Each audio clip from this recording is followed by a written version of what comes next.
اصلی کس از کس نباشد کم، چو جمله زادمند. لیک هر کس جوهری علم است، والا گوهر است. عبدالرحمن جامی.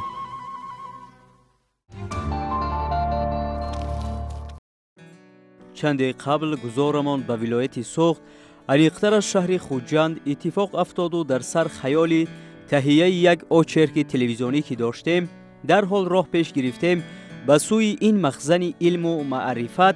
عریقترش دانشگاه دولتی خوجند به نام اکادمیک باباجان غفورов. زیرا این بارگاه علم و عرفان یکی از مؤسسه های با نفوذ علمی، پداگوژی و علمی تحقیقاتی حساب می یابد که در آماده نمودن کادرهای علمی و صاحب تخصص، استادان دانشمند و صاحب مکتب نقش محوری دارد و عالمان این دبستان برای رشد علم تاجیک نه تنها در مقیاس ولایت بلکه در حدود جمهوری جایگاه معین دارند. مخصوصاً فاکولته فیلولوژی تاجیک دانشگاه تاکنون دهها عالمان معتبر و صاحب مکتب را به کمال رسانیده است. پژوهندگان زحمت پیشه کافدره ادبیات معاصر تاجیک در برابر تعلیم و تربیت ثمرناک کار و پیکارهای مهم و سازنده در تشکل و گسترش علم ادبیات شناسی سهمی مهم گذاشتند. اون بزرگان ادبیات و مانند عطاخان سیف‌الله‌یف و مانند رحیم تاشماتov و مثل ستارов و استاد فیض‌اللهیف، ناصرجان سلیمов در سرگاه کافدره ادبیات معاصر تاجیک می ایستند و ما شاگردان به واسطه این استادان ابرمرد ادبیات و علم و فرهنگ هستیم. استاد مولانов، استاد فیض‌اللهیف، استاد مطلوبی میرزایونوس و سبحان اعظمزاد چند نفرهای دیگر خیلی و خیلی فعالیت میبرند، هم در تعلیم، هم در علم و هم در تربیت. آنها دست بالا هستند. امروز نیز در سرگاه فاکولته استادان قرار دارند که چون وارثان اصیل کارهای سنتی استادان دانشمند خویش شناخته شده به دستاوردهای نظررس علمی و تعلیمی نائل گردیدند. حالا یکی از شخصیت‌های معروف و سالار این بارگاه معرفت، نامزد علم‌های فیلولوژی، منقد و ادبیات شناس سرمحصول سبحان اعظمزاد می باشد. اینجا پیشنهاد گردید که اطراف دستاوردهای علمی عملی و پداگوژی این ادبیات شناس اندیشه و محاکمه رانی ها صورت بگیرد. شخص بسیار فاضل، انسان کامل و عارف دریادل هستند. یک مکتب بزرگ ادبیات شناسی را تشکیل کرده ایستادند. اثرهای بدیعی را، مخصوصا نثر بدیعی را خیلی خوب تحقیق میکند. عالم سیرساحه هستند.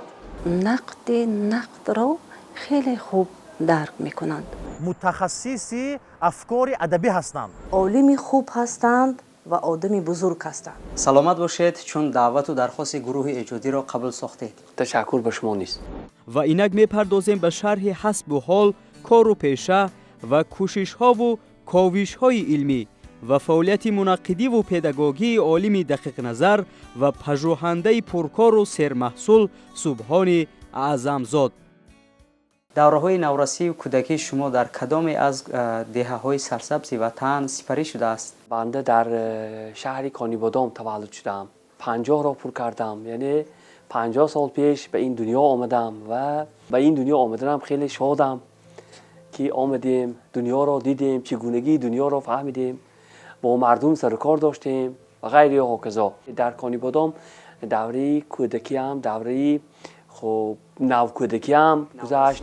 او 15 نوامبر سال 1971 در شهر کانیبادام چشم به عالم هستی گشاده است. پدر بهرام اعظمov دکتر وترینر بوده، مادر رهبر قادیرova میباشند که پیشه آموزگاری داشته از فن زبان و ادبیات درس میگفتند.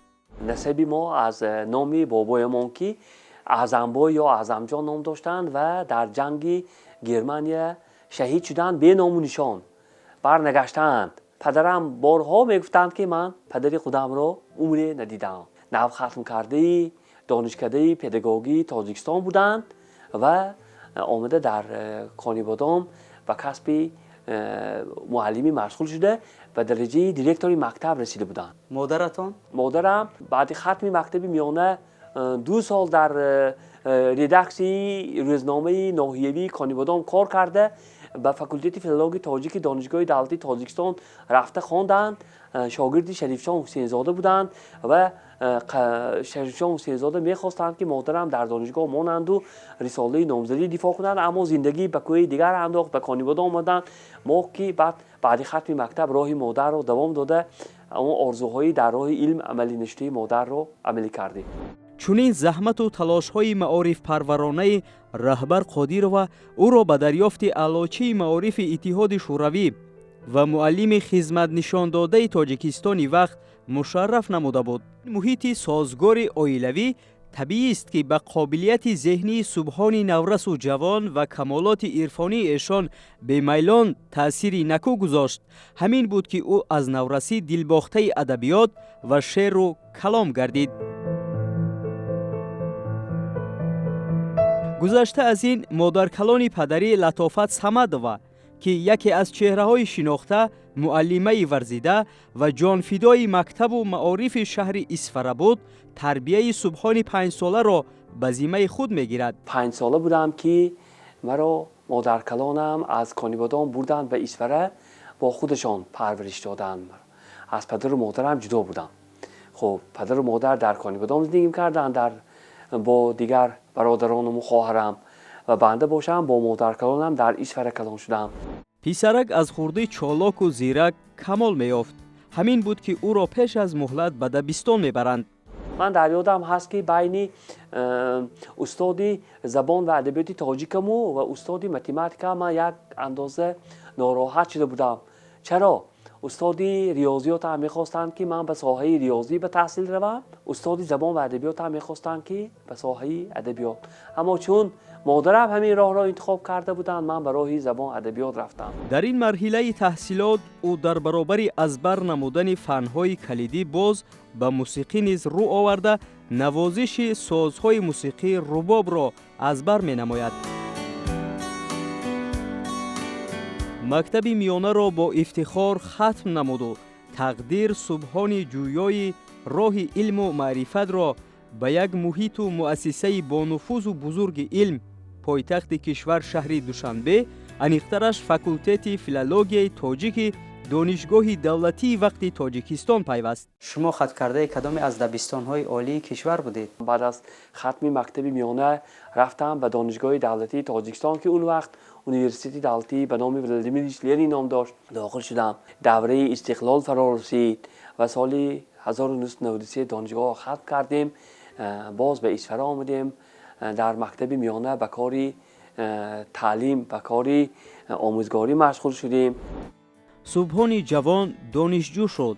او که شخصیت و کار و نام یک زمره عالمان و پروفسوران جانفدای ساحه را به طور غایبانه می شناخت، اکنون آنها را نه تنها از نزدیک دید بلکه طول 5 سال از چنین عالمان سختگیر و اصیل علم آموخت. چند سخن درباره راهبران راهنمای خود می گفتید، البته در جاده علم. هر نکته که آنها به ما در راه استادیشان تاکید داشته بودند، همان نکته رفته رفته برای ما ارزش پیدا کرد. کیها بودن آنها؟ سعدانشاه ایمرانوف، استاد عبدالنبی ستارزاده، استاد خدایی شریفوف و دیگر نفرانی که ما را به همین راه در همین راه ثابت قدمی آموختند. بعد آن استادان دیگری بودند، مثلا استاد محمد جان شکوری بخارایی، استاد ولی صمد که باعث راه یافتن ما به خوجند بودند. اینا از بین اینها استادم راهنمای علمی مکتوبه میرزا یونس را من نامشان را با رنگی بسیار روشن در دل خودم نوشتم، ثبت کردم. اگر پروفسور مطلوبه میرزا یونس، من معلمه مولونова یا اینکه معلم میرسیدов که اعضاهای کافدرای ما تشکیل میدهند، دستپروری به واسطه دانشگاه دولتی خوجند باشند. سبحان اعظمov دستپرور دانشگاه ملی تاجیکستان هستند و اون کس از مکتب ادبی بزرگان ادبیات درس زندگی گرفتند. муҳити илмӣ ву адабии пойтахти кишвар шаҳри Душанбе хоса факултети филологияи тоҷики донишгоҳи вақт ба афкору андеша ва ҷаҳонбинии адабии Субҳони Аъзамзод таъкони ҷиддӣ дод. зарурати интихоби ҷодаи илм дар чӣ буд? Пас аз хатми донишгоҳҳои олӣ, дабистонҳо ва муассисаҳои бонуфузи вақт. ҳаргиз намегӯям ки мо дар роҳи интихобкардаи худамон як шахсияти сарватманд шудем. сарвати мо сарвати моддӣ набуд, аммо ба ҳар сурат мо ба як сарвати маънавии бисёр муҳиму муфиде сазовор шудем ки номаш ишқ ба илм буд ва ин ишқ ба илм имрӯз дунёи ботинӣ моро сабз гардонд. имрӯз дили мо аз ин хуррам ҳаст, аз ин шод ҳастем ки мо ҳамин роҳа бо он ҳама мушкилоти иҷтимоии он давра ҳамин роҳа интихоб кардем. зимнан ӯ ба корҳои таҳқиқу пажӯҳиш ва эҷодиву педагогӣ ворид мегардад. дар ин асно метавон кунун аз дастовардҳои илмӣ амалӣ ва омӯзгории ин адабпажӯҳ ҳарф зад. ба андозаи ҳаққи устодӣ дорам. Он кас солҳои 90 дар донишгоҳи миллии тоҷикистон таҳсил доштанд ва аз нахустин қадамҳои эшон, аз нахустин қаламҳои эшон маълум буд ки дар соҳаи адабиёт, дар соҳаи илми тоҷик як ҷавоне омадааст, пайдо шудааст ки метавонад бори зиёди адабиётро гирад. дар баробари он ки ба кафедраи адабиёти муосири тоҷик омаданд, фаъолияти худро дар 3 самт ба роҳ монданд. яке таълим додан ба донишандӯзон ва дигаре роҳи илм ва сеюм тарбия буд. ба ҳамин тавр ҳам ҳаст ки Субҳон Аъзамов ҳам дар тарбия намудан кадрҳои ҷавон ва ҳам дар пешрафти илми адабиёти муосири тоҷик махсусан дастболо ҳам ҳастанд. ишқу муҳаббати корҳои эҷодӣ ба худ кашид. як муддат дар олами рӯзноманигорӣ фаъолият бурдам ва сипас аз ҳамон аввали фаъолиятам ба корҳои таҳқиқ ва корҳои адабиётшиносӣ меҳру муҳаббат пайдо карда будам ва ҳамин меҳру муҳаббат маро ба Хуҷанд пайваст ва дар идомаи зиндагии ман бо Хуҷанд ҳаст ва мана имрӯз то имрӯз дар заминаи адабиётшиносӣ нақди адабӣ фаъолият мебарам. адабиётшинос Субҳони Аъзамзод воқеан мунаққиду муҳаққиқи пуркору пухтакор мебошад. дар маҷмӯъ беш аз 400 асари илмӣ методӣ ва публисистӣ таълиф ва ба нашр мерасонад ки аз хирмани маънӣ метавон чанд хушаеро номоварӣ кард. китобҳои адабиёт ва маърифати нақд, фуруғи нақд, пайкари сӯзони миллат ба чанд марҳилаи таҳаввули афкори илмӣ адабиётшинос Субҳони Аъзамзод равшанӣ меандозанд.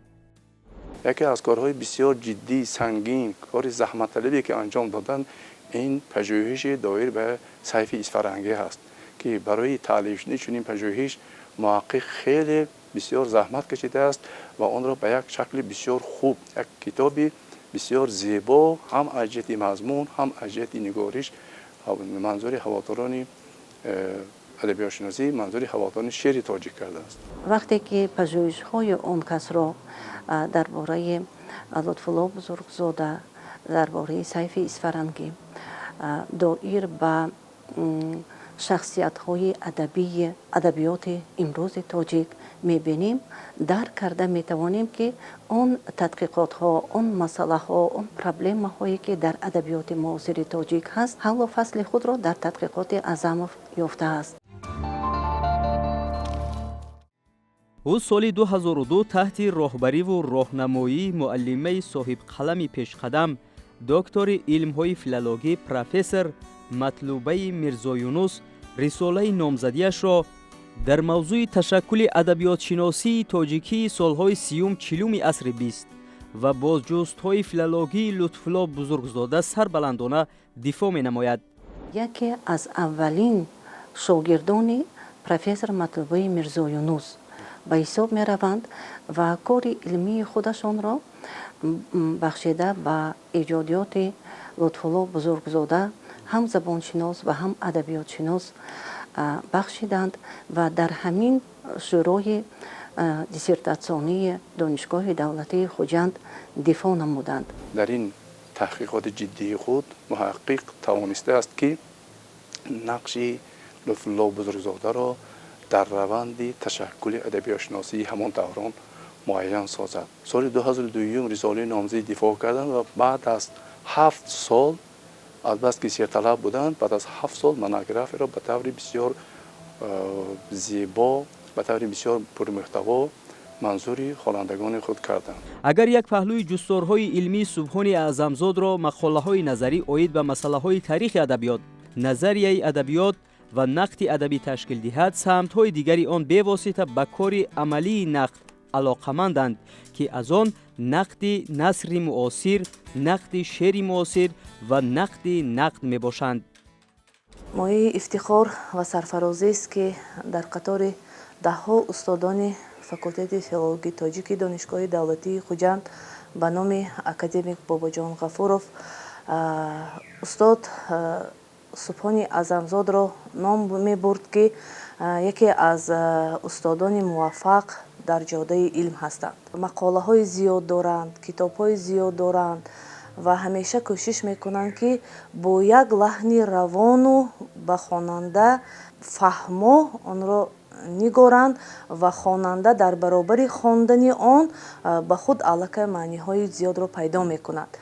و همچنین منقد خوب هستند، چون اختصاصشان همین است. بسیار چیزها را از نقطه نظری منقدی نگاه میکنند و آن را همیشه کوشش میکنند که با یک مهارت خوب حل کرده به صاحبش رسانند. ادبیات شناس سبحان اعظمزاد به میراث نیاگان و آثار ادب پژوهان دور با مهر و دیدگاه واقعی می‌نگرد.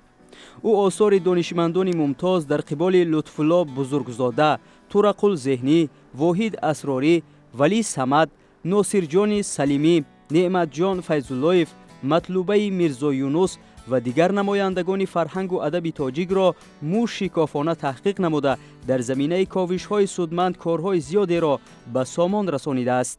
سبحان اعظمزاد در چند سمت ادبیات شناسی و نقد ادبی کار میکنند، هم در شناخت ادبیات کلاسیکی، هم در شناخت ادبیات معاصر و هم در نقد و ادبیات شناسی نوین فعال هست و در همین سمت ها خیلی پرغیرت و خیلی پربار می نویسد. سرنوشت اینتلیجنسی ایجادکار تاجیک در سالهای 30 در نوشته های سبحان اعظمزاد خیلی برجسته انعکاس شده است. یا سالهای 40 و بعد 40 که در اون زمان یک بحث کسموپولیتیسم و تقسیم میراث سبحان اعظمزاد این معماهای بسیار موشکافانه، بسیار دقیق‌کارانه می‌کشاید و در برابر آنکه به مسئله‌های ادبیات سر و کار دارد، مسئله‌های سرنوشت ملت تحقیق می‌کند. در زمینه ریشه‌ها و اساس‌های ادبیات معاصر تاجیک سرچشمه با آثار احمد دانی، شمس‌الدین شاهین، صدرالدین عینی، عبدالرؤوف فطرت و دیگر چهره‌های ادبی ما آغاز می‌شود. از اینجا شروع کرده به تدقیق تذکیره‌ها، سرچشمه‌ها، منابعی که آخری سده 19 و عصر 20 به وجود آمدن تحقیقات علمی انجام میدهند. آموزش و پژوهش وضع ادبی ابتدای سده 20، نقد ادبی، حوزه ها و مکتب های ادبی، مخصوصاً شناخت خدمت های شایسته ارباب علم و ایجاد چون استادان صدرالدین عینی، ابوالقاسم لاهوتی، میرزا ترسونزاده، معظمه احمد و را تحقیق نموده ویژگی های آثار آنها را به قلم می‌دهد.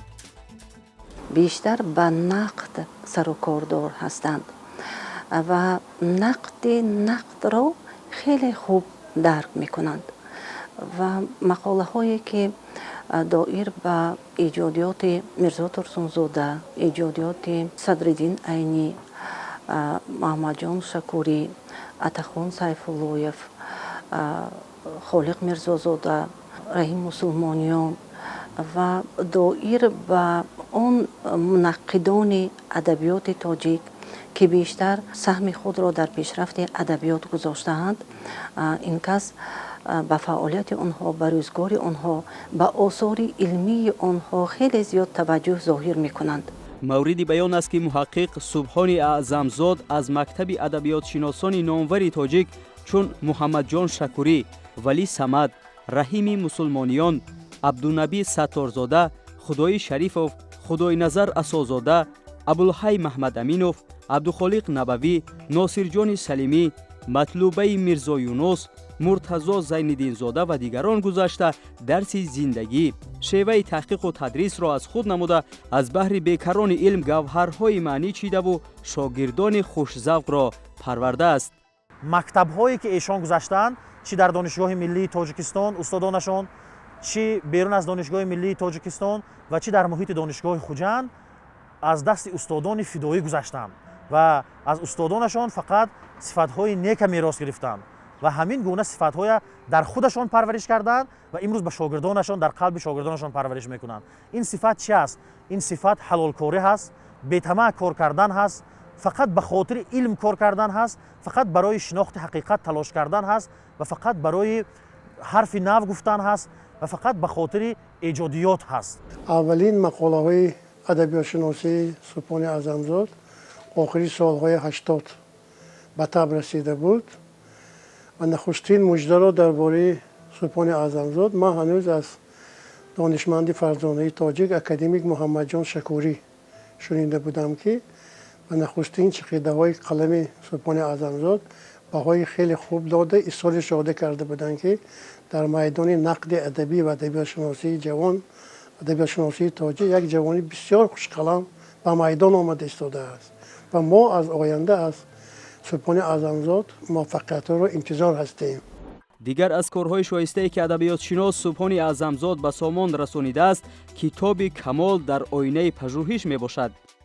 дар мавриди таҳрир ё ин ки баррасӣ ҳамаи осори Камоли Хуҷандӣ, Сайфи Исфарангӣ ё ба бузургдошти Абу Абдуллоҳи Рӯдакӣ тадқиқотҳои зиёдеро аз назари олимонаи худ гузарониданд, онҳоро таҳрир намуданд ва ба имрӯзиён пешкаш карданд. китоби камол дар оинаи пажӯҳиш ҳамин гуна як китоб тартиб додем ки ҳам ба забонҳои русӣ, ҳам ба забонҳои хориҷӣ, ҳам ба забони тоҷикӣ ва ҳамин давоми ҳамин ҷилдро бо аз соли 1960 ба ин ҷониб анҷом додани ҳастанд. шояд фурсате мерасад ки ҳамин корҳоро анҷом дода бошем. як китоби дигар камол дар Россия, Камоли Хуҷандӣ дар Россия, ин матолиби корҳои ховаршиносон дар бораи Камоли Хуҷандӣ. ин китобро мо ҳамроҳи профессор адабиётшиноси маъруф Матлубаи Мирзо Юнус анҷом додем ва ин китоб ҳам ба шарофати ҷашни 700-солагии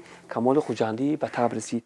дар маҷмӯъ таълифи 6 асари илмӣ тадқиқотӣ, таҳия ва нашри 14 китоби илмӣ оммавӣ ва адабӣ, 18 маҷмӯаи мақолот, 6 осорнома, 12 китоби дарсӣ ва дастури таълимӣ, бештар аз 300 мақолаи илмӣ аз вусъати назар, талошу такопӯ, бедорхобиву ранҷҳои як тан муҳаққиқи пуркоре дар мисоли Субҳони Аъзамзод паёме расонад ки воқеан корномаи нодир ва омӯзанда мебошад. аз рӯи ҳисоби ман қариб 1800 мақолаи илмӣ, мақолаҳои илмии оммавӣ, монографияҳо, рисолаҳо, маҷмӯъаҳои мақолот, тақризҳо, таҳиyaи осор, очеркҳои илмии публисистӣ ва ғайру ғайраҳо зикр карда шуданд ва дар бораи мазмуни муҳтавои онҳо ба таври тезис нафароне ки ин осорномаи таҳия карданд маълумоти бисёр мухтасар доданд. бо итминон метавон гуфт ки Субҳони Аъзамзод аз муҳаққиқон, аз адабпажӯҳони воқеан шинохта, сермаҳсул, пуртакопу, ҷӯянда ва аз назари инсонӣ, аз ҷиҳати хислатҳои инсонӣ аз беҳтарин дӯстон, бародарон, ҳамкорони азизи мо ба шумор мераванд ки намунаи ибрати ҳамкорон, дӯстон, шогирдону пайвандон ҳастанд. дар маводи Аъзамзод мо бисёр масъалаҳои вобаста ба илмҳои гуманитариро мебинем.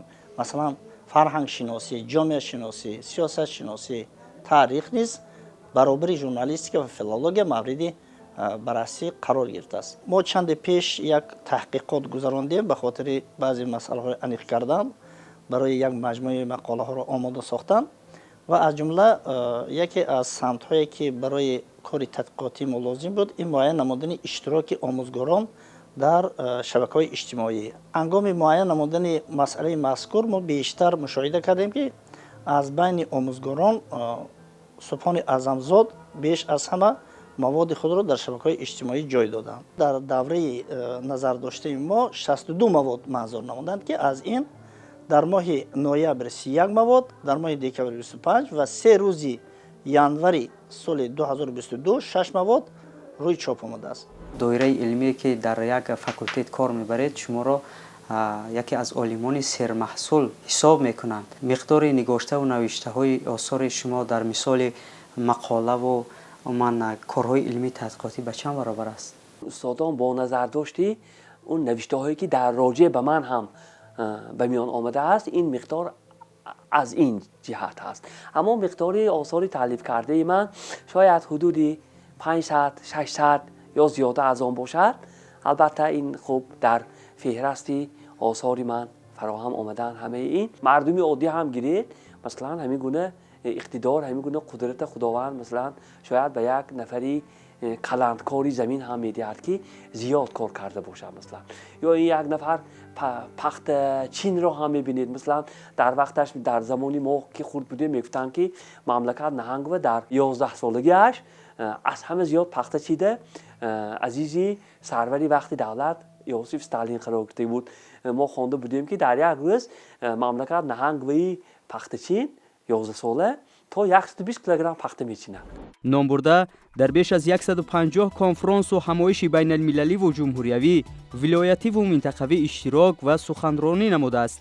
اگر در مجموع گوییم از بین همان نزدیک 1800 پژوهش 6 عددش رو مونوگراف مجموعه مقاله ها تشکیل میدهند. 122 عددی پژوهشی 150 مقاله های علمی هستند که در مجموعه های علمی برآمده است.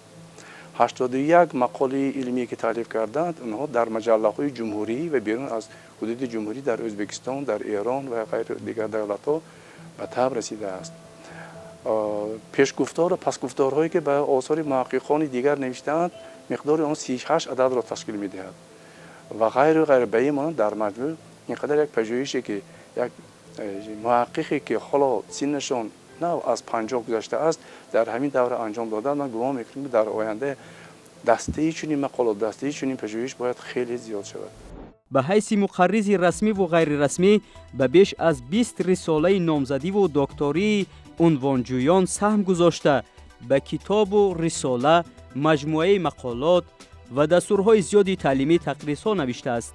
وقتی که برای تحریر کردن یگان مجموعه مقاله ها یا برای تحریر کردن مونوگراف ها نفری می آیند، حتما اول از امف را می پرسند و می دانند که وقتی که به آن کس یک کار علمی خود را باور می کنند در حقیقت به درجه اعلی آن را به اتمام می رسانند و به دست همان محقق جوان می دهند. و یک نفر شاگرد آن کس سید خدیجه و ملکه نیز رساله نامزدی خود را دفاع نمود که این آبرو و اعتبار اعظم را باز بالا می بردارد. از اولین دانشجویان هستیم که استاد به صفتی آموزگار به ما در آمدن درس دادن از فن تاریخ ادبیات خارجه و از همینجا شناسایی ما و مکتب استاد و شاگردی ما و مکتب دوستی ما آغاز شد که اول به صفتی استاد و شاگرد بودیم، بعد هر دو هم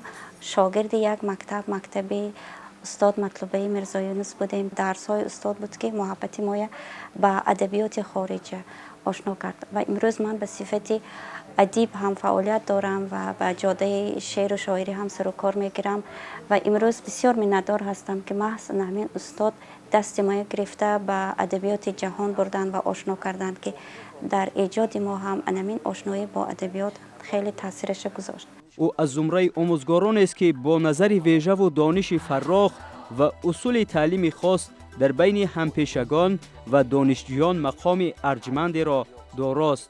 درسشون درس‌های قالبی نیست. در جریان درس از جانب استاد بسیار اصول‌ها و متدهای که کرده می‌شود که ایجاد کرده می‌شود که اونها برای دانشجویان و برای شاگردان بسیار گوارا هست. از همین شاگردان زیاد بهره می‌گیرد. درس‌هاشون در سطح بلند می‌گذرد. اصول درس‌گذاری استاد به تمام شاگردان معقول است که وقت رو ما فراموش میکنیم که چه خیلی گذشت. آن معلومات‌های رو پیشنهاد میکنند که برای شنونده یا خواننده که در همان اودیتوری نشسته است بسیار مفید است.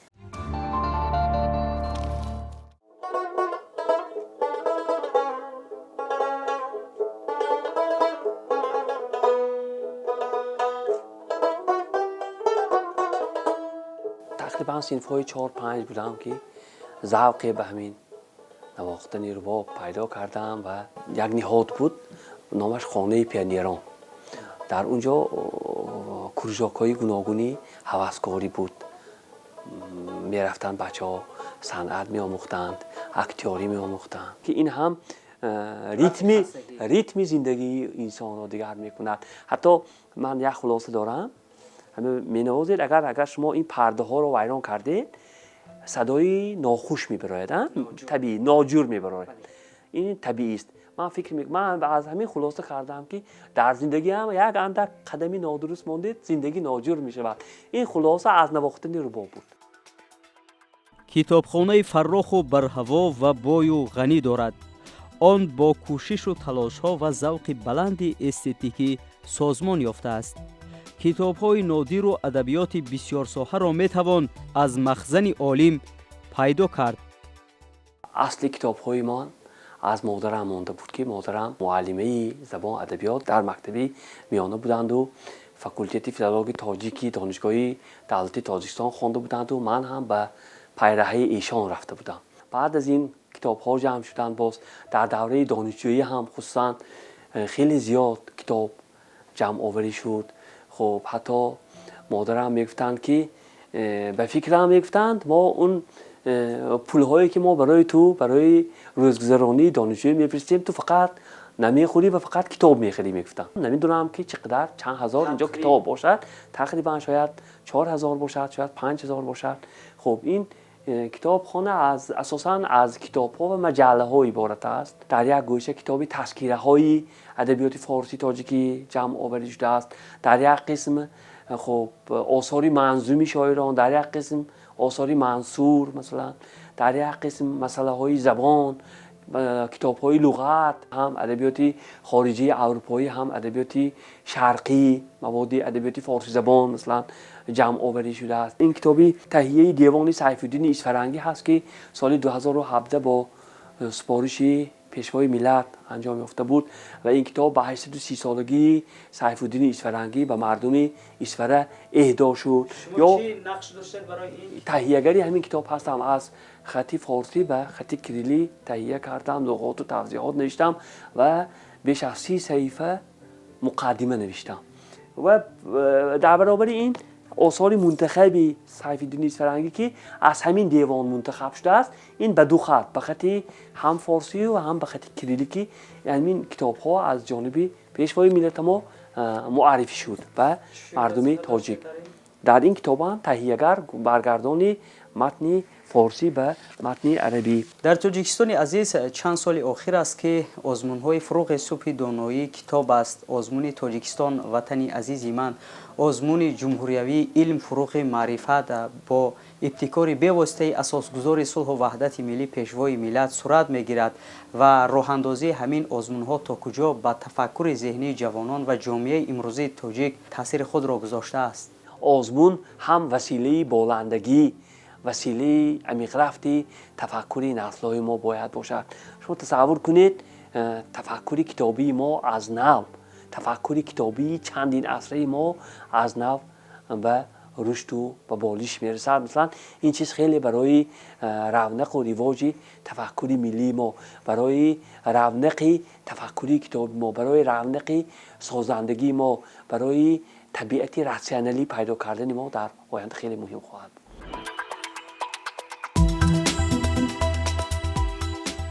در روی میزی کاری من کتابی تذکاری اشعار، تذکیره یکی از تذکیره نویسان معروفی ابتدای عصر 20 شریف جان مخدومی صدر ضیا هست که الحال همین کتاب به خط کریلی تهیه شده است و ما با استادمون خب مطلوبه میرزا یونس همین کتاب را تهیه و تصحیح کرده ایستادیم. این خیلی زیاد هست. این کتاب خب بیش از 600 صفحه هست و قسمت عمده آن الکی تصحیح شده است. چند کتاب در دست من هست. آثارنامه سبحانی اعظمزاد، یعنی مواد بیبلیوگرافی ما به چاپ آماده شده است در حجم 340 صفحه. و جز این یک کتاب دیگر در روی میز هست حالا که صحبتی صالح تو را صالح کند، مجموعه مصاحبه ها و محاوره های یک نفر روزنامه‌نگار و ادیبی تاجیک امروز با نام مختار عبدالله که با بزرگان تاجیک در سالهای گوناگون همین یک مجموعه مصاحبه ها را آماده کرده است. در سری همین به قول چنبره که کامپیوتر نشسته همیشه در نوشتن و نشر افکار خود، افکار دیگران، آماده کردن افکار دیگران به نسل امروز، برای نسل امروز خیلی مفید خواهد بود. گاه آموزش و پژوهش یک اثر هفته و ماه‌ها طول می‌کشند و محصول چنین جستارها روزنه‌های جدیدی را در قلمرو تحقیق و ایجاد چنین یک آثار علمی پژوهشی گشاد و روشن می‌گردانند. واقعاً امروز سبحان اعظمزاد در ردیف منقدان معروف در نقد و سخنسنجی تاجیک فعال میباشد که جایگاه و مقام معین دریافته است.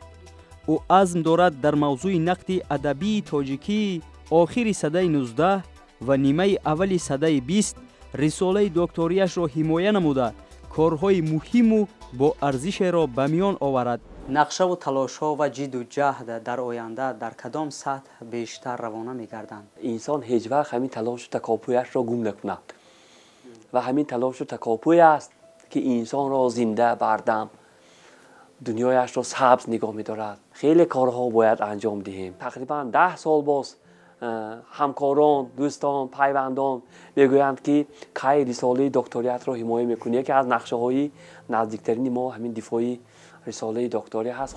رساله دکتری او الان آماده می باشد و حتی در سطح کافدره و فاکولتت محاکمه یافته به صفت آن بهای بلند دادند. به دانش ارجمند و معتبر که شد دیگر راه علم جولانگاه عالم خواهد بود. فعلا ادبیات شناس سبحان اعظمزاد در اوج کمالات پژوهشی بوده همیشه بند کارهای مهم علمی و پژوهشی و ایجادی و پداگوژی است. برای چنین یک صحبت خاصه و فرهنگی و علمی و ادبی به شما اظهار سپاس. این بود بینندگان عزیز برنامه پژوهش که وابسته به روز و روزگار و دستاوردهای علمی عملی نامزد علم‌های فیلولوژیا ادبیات شناس سبحان اعظمزاد تهیه گردید. به شما سربلندی سعادتمندی را خواهانیم.